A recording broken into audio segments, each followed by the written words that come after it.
Oke teman-teman, selamat datang di Dona. Kami dua orang yang tidak terkenal, tapi ingin udah benar dan tentunya akan membawa berita-berita kebenaran yang dikemas secara menarik, mendalam dan juga luar biasa. haleluya. Dan kalau tidak mendalam, maafkan kami. Makanya kami bikin konten ini. Nah, for your information, sebenarnya tadi kita udah sempat record Ya. di 10 menit di awal, tapi kita lupa nyalain kameranya. Makanya kita record ulang lagi teman-teman. Ya. Oke, kali ini kita akan ngebahas salah satu topik yang lumayan menarik, Yes. lumayan fenomena juga Iya. untuk khususnya untuk mungkin di bisa Kalangan. dibilang kalangan rohani ya, kekristenan, khususnya pelayan-pelayan. Yaitu kita akan ngebahas soal fenomena menjadi pastor. Nah, kenapa kita ngebahas ini? Karena Iya. menurut kita lumayan menarik ngebahas ini. Iya. Karena gua pribadi ngeliat bahwa banyak akhir-akhir sekarang dengan adanya sosial media gitu kan, dengan sebuah platform yang dimana kita bisa memberitakan kebenaran, hingga akhirnya siapapun bisa memberitakan kebenaran dan siapapun bisa menjadi dampak. Yes. Tapi ketika siapapun menjadi bisa berdampak dan memberitakan kebenaran melalui sosial media, hingga akhirnya muncul yang namanya pastogram. Dan khususnya untuk saat ini mungkin kita nggak bisa kita menyalahkan atau gimana gitu kan, karena namanya perkembangan zaman dan teknologi hingga akhirnya akan secara tidak sadar akan beralih gitu kan. Kita akan mungkin dari yang dulunya konvensional sekarang balik ke yang namanya teknologi dan sosial media dan lain-lain. Tapi yang kita melihat bahwa akhir-akhir ini fenomena menjadi pastor ini khususnya untuk di kalangan anak muda ya men. Karena bisa dibilang menjadi pastogram itu sangat mudah menurut gue. Gampang sekali teman-teman. Mungkin teman-teman juga bisa kenal sama beberapa pastogram. Bahkan mungkin kalian pikir kita berdua pastogram dengan kita membuat konten seperti ini padahal gitu kan. Padahal kita tidak gitu kan. Sedangkan gue maksudnya mungkin kalau gue pun juga bukan based on teologi gitu kan. Jadi tapi mau nggak disebut pastor? Mau nggak disebut belum pastor? belum layak belum layak gitu kan. Bahkan gue ngerasa bahwa ya masih jauh lah untuk gue menuju tahap itu. Nah yang kita mau ngebahas sekarang bahwa sekarang ini menjadi pastor menurut kita itu sangat mudah karena kita ngelihat bahwa dengan kita memosting satu quotes, kita memosting bisa dibilang ayat di sosial media kita, diklaim menjadi pastor, apalagi dengan kita punya followers dan like yang begitu banyak. Itu kita bisa dibilang menjadi pastor gitu kan. Nah, kalau lu bagaimana menyikapi? Kalau gue sih menyikapi fenomena ini yang terjadi kayak gitu. Bahkan menarik teman-teman karena kalau kita melihat gereja dalam sudut pandang organisasi, berarti kita berhadapan dengan sinode gereja, betul, yang melantik seseorang untuk jadi pendeta. Jadi kalau teman-teman di gereja-gereja GKI, GPIP itu teman-teman yang sekolah teologi itu masuk ke sekolah, masuk ke gereja belum jadi pastor dulu nih, belum jadi vikaris dulu. Ada proses panjang untuk menjadi seorang hamba Tuhan. Itu salah satunya dimulai dari sekolah teologi gitu, dan itu juga terjadi, itu seharusnya itu peraturan menurut gereja. Nah ada gereja-gereja juga, ada sinode tertentu juga yang tidak mewajibkan sekolah teologi gitu, tapi bukan berarti tanggung jawab untuk pengetahuan itu dihilangkan karena kita nih urusannya gimana ya men? Jadi seorang pastor berani disebut sebagai pastor berarti punya tugas untuk bawa seseorang ke dalam kerajaan surga. Itu tugas utama, dan hanya harus diawali dengan pengetahuan yang benar tentang Allah. Nggak bisa hanya pengalaman doang. Gitu. Gue nggak bisa bilang kemarin gue ketemu Tuhan di gunung mana gitu, kayak Gunung Salak contoh. Terus gue bilang ke orang-orang, cuma gue dengar, wah, Pastor Indra nih habis ketemu Tuhan di Gunung Salak. Ya nggak bisa lah. Ya. Nah itu kan jelas-jelas saya jadi bidat, jadi sesat gitu kan. Nah ada proses ada proses untuk bisa dikatakan sebagai seorang pastor secara sinodal. Nah tapi menurut gue ini alkitabiah juga gitu. Untuk jadi pemimpin jemaat, ya itu harus orang-orang yang pintar, bukan pintar, orang-orang yang mengerti. Sorry, gue bukan pintar, orang yang mengerti gitu ya. Mengerti ya pasti pintar kayak gitu kan. Dan untuk melihat gitu, kita harus lihat bagaimana Tuhan Yesus. Dia ngajar 12 murid, satu gagal, tapi untuk jadi pemimpin jemaat mereka butuh 3,5 tahun untuk belajar. Bahkan kalau teman-teman lihat Paulus belajar, dia cari hari itu setelah mengalami perjumpaan pribadi dengan Tuhan, matanya dibutain, dia cari murid-murid Yesus gitu, berguru, itu Barnabas menerima dia. Jadi ada proses.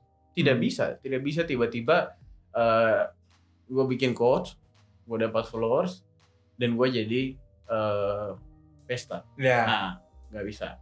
Nah, ini yang terjadi di Indonesia, ini fenomena menarik karena tiba-tiba dipanggil pester. Gitu. Gue nggak mempersalahkan quotes-nya, karena justru beberapa dari mereka menulis quotes, gue diberkati. Gitu. Tapi ini pertanggungjawaban lo gitu. Gue nggak maksa lu sekolah teologi, tapi minimal lu belajar gitu. Belajar satu. Kedua gini men, ini nama yang penuh dengan tanggung jawab, gelar yang penuh dengan tanggung jawab gitu. Betul. Jadi ya bertanggung jawab lah gitu akan ini. Karena memang ada beberapa ada beberapa yang kayaknya musiman. Jadi pester musiman. kayak ini buah-buahan. Kayak buah-buahan. Bulan Desember tiba-tiba jadi pastor aja. Natal kan. Banyak Jo. Undang sini. Sikat. Gitu. Itu kan lucu kayak gitu. Karena ya ini panggilan seumur hidup, ini panggilan khusus gitu. Dan satu lagi ya, kalau menurut gue sih jadi seorang terjadi bukan mungkin pergeseran makna atau apa. Saya tahu gue seorang pastor atau yang kita kenal dengan hamba Tuhan, dia punya pemuritan, dia mungkin sebagai seorang penginjil maka pergilah menginjili, gitu kan. Nah tapi kan kalau di Jakarta kita lihat jadi simatupang, siang malam tunggu panggilan, kayak gitu. Beda nggak mempersalahkan PK dan lain sebagainya. Gue ngomong kayak gini gue sedang takut teman-teman sebenarnya. Tapi begitu, kita harus bilang bahwa ternyata untuk jadi seorang pastor itu bukan satu hal yang dengan mudah didapatkan. Butuh banyak proses, butuh banyak ini. Bukan gara-gara bikin kos tiba-tiba lu jadi pastor. Besok gue sempat mau ketawa hari itu, gue diundang sharing di salah satu sekolah di Jakarta Barat. Nah, waktu pulang, sebelum pulang gue ngobrol-ngobrol nih sama gurunya. Dia bilang, Kak Indra, kalau bisa Instagramnya atau Facebooknya diisi tuh sama quotes-quotes biar orang percaya. Nah, dan teman-teman, gara-gara saya tidak ada quotes, sepi. Belasan kali saya nggak jadi diundang. Karena apa? Saya dibandingin sama salah satu teman saya, dia suka bikin quotes gitu. Jadi dua pembicara dibandingin, mau ngomong siapa nih? Jadi kandidat. Jadi kita dua kandidat untuk yang sharing di tempatnya. Di tempat itu kan. Yang ini enggak ada quotes, batal. Yang ini enggak ada quotes. Iya. Gitu. Pasti ada apa? Ya fenomena. Maksudnya bisa dibilang bahwa mungkin menurut gue ya men ya. Menurut gue itu menjadi sebuah standar standar coach jadi standar untuk diundang. Nah, menurut gue gitu, maksudnya nggak hanya coach ya, maksudnya ketika dia bikin sebuah konten rohani, itu menjadi standar bahwa dia layak untuk masuk dalam undangan untuk memberitakan firman Tuhan. Karena bener men, gue pun juga maksudnya pernah mengalami di hal itu untuk diundang karena Kak, jujur gue waktu itu sempat dapat DM nih dengan gue sharing, emang sih di Instagram gue nulis quotes, tapi gue nulis quotes emang itu merupakan bukan sebuah rutinitas yang dimana jadi kerjaan. Setiap hari gue posting ini, tapi quotes yang gue tulis adalah merupakan sebuah perundangan gue. Bahkan gue bisa sampai sebulan nggak upload quotes karena emang gue lagi nggak dapet apa gitu kan. Apa yang pengen lu bagi kayak gitu. Ya, kalau gue sih nggak salah, lu mau berbagi. Gue juga sering kok di IG story gue mau bagi, ini gue dapatin, gue mau bagi, sama teman-teman gue diberkati. Nggak ada yang salah men. Bener gitu kan. Iya. Nah hingga akhirnya gue waktu itu dapat DM kayak, Kak, terima kasih ya quotesnya memberkati gitu kan. Iya thank you. Oh iya Kak, kapan-kapan ngisi dong di tempat aku gitu kan. Mau ketoyut nih ternyata. Iya, jadi Kak, ngisi dong di tempat aku gitu. Ya karena memberkati nih. Terus gue cuma bilang, nanti ya aku infoin gitu. Gue ngerasa kayak ya mungkin kalau gue nggak mau menyalahkan siapapun, tapi kalau dari gue pribadi, ketika gue dikasih kesempatan, gue aja kadang suka mikir nih men,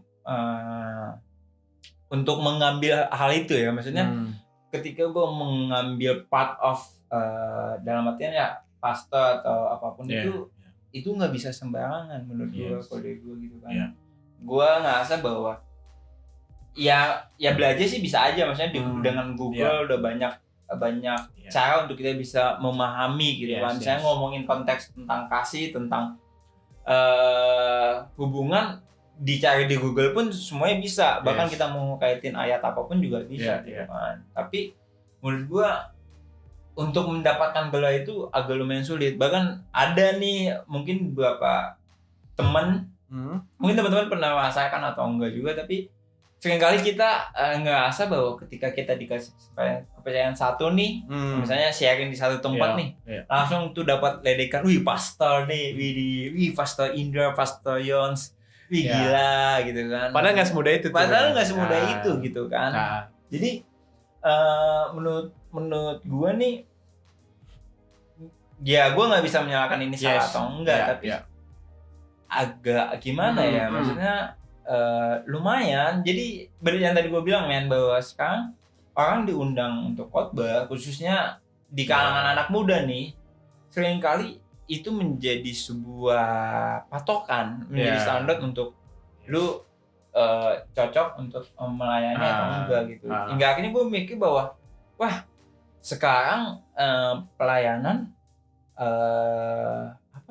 orang, maksudnya sebagai jemaat tuh mendengarkan khotbah itu menjadi melihat sosok seseorang nih, siapa nih, misalnya punya followers banyak nih, atau enggak ya ganteng nih, atau enggak pernah lah pasti ya pasti mungkin enggak cuma lu men, mungkin pastor-pastor yang lu udah punya nama pun juga kadang mungkin suka disandingin nih kadang ya. Wah ini bikinnya ini followers segini. Nih gini. Yang ini aja nih. Ini aja nih kayaknya nih. Ini masuk nih sama anak muda.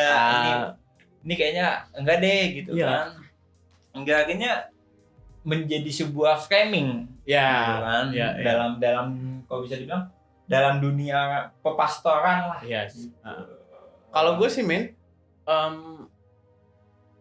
berangkat dari Matius 28:19-20, semua orang punya hak untuk memberitakan Injil, termasuk yang bukan pastor, termasuk yang bukan menduduki jabatan secara sinodal dalam gereja gitu. Karena kalau kita lihat juga banyak loh penginjil tuh, para penginjil yang mereka datang dari luar negeri, tiba-tiba khotbah di beritakan Injil tentang Yesus di Papua kayak gitu.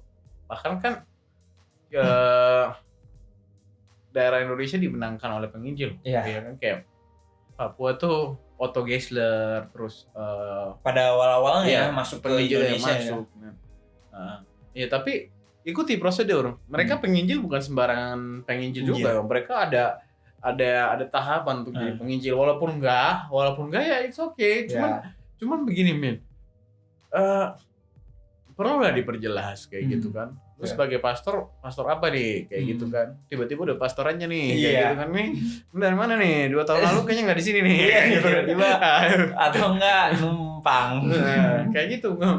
Itu ya perjelas kalau Anda mau jadi pastor, Anda masuk dalam satu organisasi, lakukanlah semua prosedur itu, ikutin kayak gitu kan.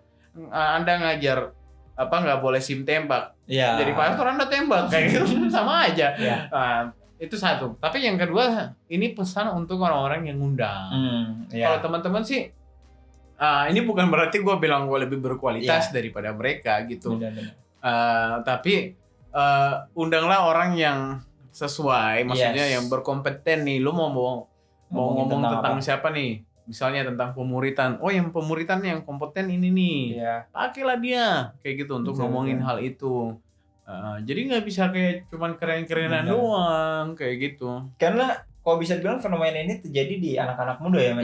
Karena kadang nih anak muda tuh ya bisa dibilang ya menurut gua nih dari usia SMP sampai SMA mungkin kuliah udah bisa berpikir, maksudnya dari SMP SMA khususnya youth atau teen tuh kadang dia masih melihat sosok, maksudnya siapa yang khotbah, wah maunya ini terus gitu kan, tapi akhirnya tidak sesuai dengan konteksnya gitu kan. Kebutuhan itu kan penting.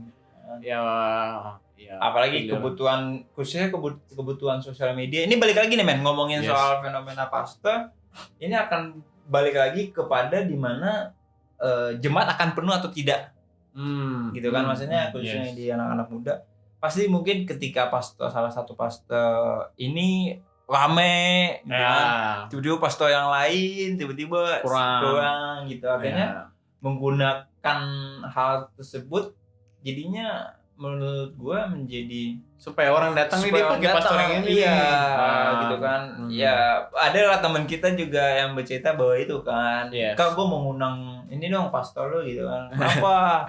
Ya nih supaya rame supaya menarik gitu kan. Kadang menurut gue ya jadinya disalahartikan nih mengenai pastor di sini nih gitu kan. Karena ya tadi yang gue bilang bahwa sekarang nih untuk menjadi pastor mudah. Dengan lu bikin konten-konten rohani, dengan lu bikin berbagai macam hal yang berbau rohani, orang langsung cepat untuk bilang lu pastor. Gitu. Ya perlu dijelasin sih sebenarnya, nggak ya kan kalau diundang kan pastor gitu. Tulisannya kan, gitu kan. Bahkan ada yang mungkin ada beberapa anak youth yang nggak nanya dulu, tiba-tiba PS siapa gitu udah dibikin di flyer gitu kan. Wah, gue bilang bahaya nih, kredibilitasnya bakal diuji nih gitu kan. Ya tanggung jawab lah sama itu satu. Dua juga ya anak youth jangan sembarangan. Kau cari yang benar-benar yang benar-benar pas dong gitu kan. Karena gue tuh pernah gitu sama Kak, ada nih temen gue, Kak lu ngisi tempat gue ya, siap aman nih gitu kan. Oke boleh. Terus udah akhirnya tiba-tiba pastor. enggak pastor, terus tiba-tiba diajuin lah ke gembalanya gitu kan. Pak, ini ada temenku ini gitu kan. Pas dilihat, dari mana ini? Ini enggak boleh dilihat lah Instagram gua kan. Maksudnya tidak berbau ke arah sana gitu kan. Terus akhirnya dia temen gue ini jadi nggak enak sama gue. Kak sorry Kak nggak jadi, soalnya kata gembala gue nggak bisa, dia lebih memilih yang lain, maksudnya memilih yang punya dalam artian punya dampak lah di ini gitu kan. Tantangan gereja juga sih men, karena kalau undang yang berkompeten tapi tidak membawa jiwa kan susah juga. Itu tantangan sih, tapi yang berkompeten terkenal ada juga kok, banyak juga kok, ya pilih yang itulah gitu kan. Karena menurut gue ini akan balik lagi ke sebuah konsistensi gimana lu mempertahankan ini kan. Karena ngomongin pastor atau hamba Tuhan atau pendeta itu semua hidup gitu kan. ya nggak bisa tadi yang musiman. Gitu kan? Tiba-tiba musim pastor aja. Musim pastor aja gitu kan. Bahkan orang berlomba-lomba untuk bisa menjadi pastor gram di saat itu gitu kan. Jadi banyak tuh quotes men. Oh gila, banyak banget gitu kan. Perih banget. Tiap lihat di Instagram, lihat feed quotes gitu kan. Ya, bukan berarti kita menyalahkan si quotes ya, tapi kayak gini. Aduh ini agak bahaya sih. Kita punya bahasanya kita tuh kayak kita menggiring opini teman-teman semua untuk membenci yang bikin quotes. Enggak. Maksudnya it's okay bikin quotes, tapi ya tujuan akhirnya harus itu harus memberkati dan lain sebagainya. Kalaupun diundang sharing, ya udah pergi sharing, jadikan semua bangsa murid Tuhan Yesus gitu. Tapi ya lu punya konsekuensi belajar gitu. Ada tuh teman bukan teman sih, salah satu pastor Instagram. Gue lihat men dari postingan awal sampai postingan akhir itu sama, intinya sama, cuman dibolak-balik katanya bahasanya, gitu. Bahasanya bolak-balik. Ya lu nggak belajar dong, maksudnya gitu kan? Please dong, kembang dong. Iya kan? Di jemaat bosan juga ngelihatnya. Ya selain bosan, yang paling inti dari situ sebenarnya dengan adanya lu, dengan coachnya lu tidak tidak membantu jemaat untuk bertumbuh. Kayak gitu sih. Karena aku bisa bilang maaf banget sekarang lagi beralih men dari Instagram ke TikTok. Yang penting memberkati sih kalau memberkati teman-teman. Karena kita juga kenapa kita bikin topik ini, karena kita juga mau ngasih tahu juga buat teman-teman di luar sana bahwa sebenarnya tugas untuk memberitakan firman Tuhan tidak hanya orang-orang yang memiliki gelar pastor atau pendeta, tapi kalau saya di episode sebelumnya juga kita ngomongin tentang soal pelayanan, bahwa siapapun dipanggil untuk memberitakan firman Tuhan gitu kan. Dan kebetulan saat ini kebudiannya adalah sosial media. Cuman yang kalau dari kita tuh yang disayang, kalau dari gue pribadi gue nggak mau bawain deh, tapi kalau dari gue pribadi biar kalau ada salah dia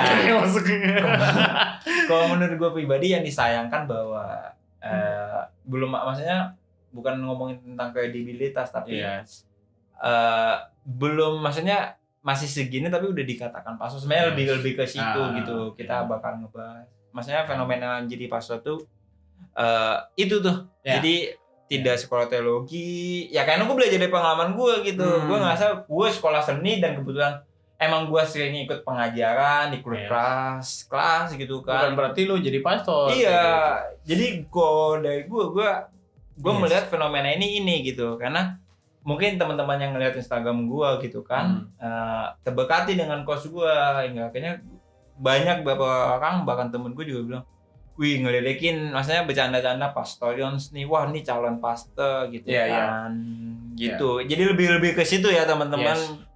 Bukan kita menggiring untuk yang bikin quote salah nih atau itu, tapi lebih ke situ kita ngeliat bahwa sangat disayangkan nih title pastor jadinya disalahgunakan. Jadi remeh-temeh. Iya, remeh-temeh pastogram gitu. Kasihan teman-teman, kasihan orang-orang kayak saya kayak sekolah teologi gitu. Saya pun belum tentu jadi pastor. Iya. Udah lulus sekolah teologi kayak gitu kan.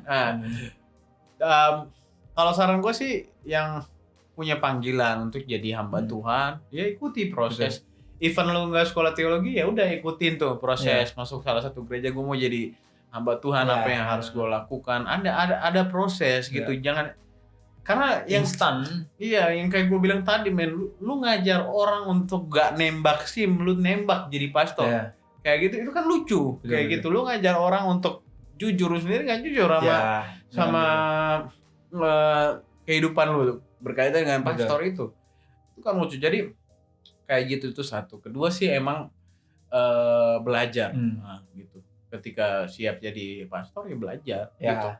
Kecuali enggak kok, gue cuman mau sharing-sharing aja kayak Yonatan. Even dia diundang di youth dalam konteks apa dulu nih? Kalau kesaksian ya oke, kalau suruh sharing oke. Gue pernah tuh diundang ke youth di jauh banget, pokoknya jauh banget gitu. Gue nggak khotbah, cuman sharing doang. Jadi sebelum ibadah Oh biasa ada sharing. Ada sesi sharing. Nah gue sharing cerita. Itu it's okay sih kalau gue sih. Even nggak pastor karena itu tanggung jawab semua orang. Kita cerita tentang Tuhan gitu. Gak harus jadi pendeta untuk beritakan tentang Tuhan Yesus gitu. Itu teman-teman. Karena juga ya itu kita udah bahas di episode sebelumnya kan. Yes. Karena ya gue pun juga maksudnya sempet lah beberapa orang juga ngasih yang ayo lu calon pastor nih gitu kan. Tapi menurut gue belum lah. Yes. Gitu kan. Jadi itu sih teman-teman ngomongin tentang fenomena menjadi pastor, kita ngelihat untuk saat ini ya tadi gue bilang bahwa lebih ke anak muda sih sebenarnya. Iya. Kan. Kalau yang dewasa kayaknya. Yang dewasa udah melewati proses, maksudnya belajar. Ibadah raya pun kan pendeta-pendeta tuh pendeta selektif banget tuh rata-rata ya. Bener. Rata-rata selektif dalam memilih si pengkhotbah. Dia apa latarnya apa sih ya. Karena ya itu mungkin kita pun juga teman kita juga ada juga kan yang diundang karena sering bikin quotes dan gitu. Bahkan apalagi dengan kita bikin konten ini bukan berarti kita jadi pastor gram. Ada proses. Gue pun sendiri yang gitu proses itu kan dalam perkuliahan. Gue kuliah kayak gitu. Even dia nggak kuliah, dia ini belajar juga. Tapi saya bego aja. Orang praktis saya kasih buku teologi gede-gede nih baca. Dia cuma ngasih buku tentang perjanjian lama ya, survei perjanjian lama. Tapi pening loh ya. Pening. Pakai ada, gua nggak tahu. Iyalah, gua aja survei perjanjian lama, gua baca waktu mau baca. Tapi itu menarik konteksnya, karena itu yang dibilang bahwa akhirnya orang mungkin nggak semuanya, tapi mungkin ada beberapa orang yang mengambil kesempatan ini menjadi sebuah titik di mana supaya bisa dipanggil nih. Biar kerja diundang di sini. Itu jelas salah ya teman-teman. Gitu kan. Akhirnya tapi ya makin lama kelihatan bahwa kalau gue ngeliat bahwa kalau emang visinya bukan ke sana, pasti dengan secara perlahan pasti akan dibawa bukan ke sana gitu. Nah, kayak bukan panggilan tuh. Ya pasti lu enggak bakal itu. Jadi, tapi kalau yang namanya panggilan memberitakan firman semuanya memberitakan semuanya. Teman-teman bukan pendeta pun semuanya harus. Kita lupa di episode berapa ngomongin tentang pelayanan di situ apakah harus seorang pendeta atau enggak gitu. Tapi kalau mau jadi pendeta, ini kan yang dari tadi kita omongin, kalau mau jadi pendeta ikutin prosesnya. Ya ada diklat, ada jadi kayak di GPIB gitu kan. Lu jadi vikaris dulu, diutus dulu di mana, ditempatkan di mana. Dikasih kepercayaan untuk megang ini dulu gitu. Tapi kalau untuk sharing, untuk khotbah ya, tapi khotbah itu agak kuat itu sebenarnya harus tapi kalau mungkin youth kan ada yang tuh khotbah tapi kayak sharing it's okay gitu. Karena kalau menurut gue juga ketika khotbah juga harus mempertanggungjawabkan ayat yang dipakai sebenarnya gitu kan. Dan ini kontekstual ayat yang dipakai yang di episode sebelumnya kita ngomongin tentang Alkitab bahwa ini ayat yang kita pakai dalam berkhotbah apakah konteks sesuai dengan konteks awal ini Alkitab atau kita mengkait-kaitkan dengan tema itu. Walaupun sebenarnya ayat Alkitab pun mau dikaitkan dengan tema apapun bisa aja kan sebenarnya bisa aja. Tapi tidak sesuai dengan konteks pada awalnya. Jadi ya itu teman-teman ngomongin fenomena tentang menjadi pastor. Mungkin kalau teman-teman punya cerita atau apapun bisa mau sharing atau bisa di komen, mau kasih pendapat atau mau menghina kita juga. Kita siap bahwa untuk itu karena ketika kita buat konten ini kita siap dengan segalanya. sesuatu. Jadi itu ya teman-teman, kita mau kasih tahu lagi bahwa kita tidak mau menyalahkan orang luar sana yang membuat quotes atau membuat konten-konten rohani yang itu hal yang salah, itu hal yang baik banget. Bahkan kami mendukung untuk membuat quotes, membuat sebuah konten-konten rohani supaya kebenaran firman Tuhan makin diberitakan. Bahkan setiap apapun yang kita alami kita bisa bagi gitu. Tapi balik lagi kita nggak bisa paksakan tuh ini harus lu lakuin karena setiap pengalaman pribadi setiap orang tuh berbeda-beda. Journey-nya sama Tuhan tuh berbeda-beda, men. Gak bisa disamaratakan. Benar-benar. Jadi itu ya teman-teman, jadi lebih ke kita sangat menyayangkan bahwa title pastor saat ini mungkin bisa dibilang remeh-temeh. Ya. Itu sih teman-teman. Jadi teman-teman semoga 30 menit ini dapat memberkati teman-teman. Seperti biasa, ambil yang positif, buang yang negatif. Yes. Dan jangan lupa subscribe Duona. Perdana banget kita di episode ini untuk kita subscribe, share, like, and comment. Dan kita udah di penghujung segmen kali ini, dan kali ini kita akan ditutup doa oleh Indra. Ya, mari kita bersatu dalam doa teman-teman. Allah Bapa, kami datang kepadamu, kami telah berdiskusi berkaitan dengan fenomena-fenomena berkaitan dengan hamba-hamba Tuhan yang tiba-tiba menjadi hamba Tuhan. Kami berdoa agar kiranya Engkau yang lebih menerjemahkan kepada kami dari pembahasan ini, agar segala sesuatu yang kami bahas itu demi kemuliaan nama-Mu, demi keluasan kerajaan-Mu di bumi. Apapun salah dan dosa kami, saya dan Yonatan, kami memohon ampun daripada-Mu Tuhan. Segala kemuliaan, segala pujian kami serahkan kepadamu, kami berikan kepadamu Tuhan. Dalam nama Tuhan Yesus kami berdoa dan mengucap syukur. Haleluya. Amin. Amin.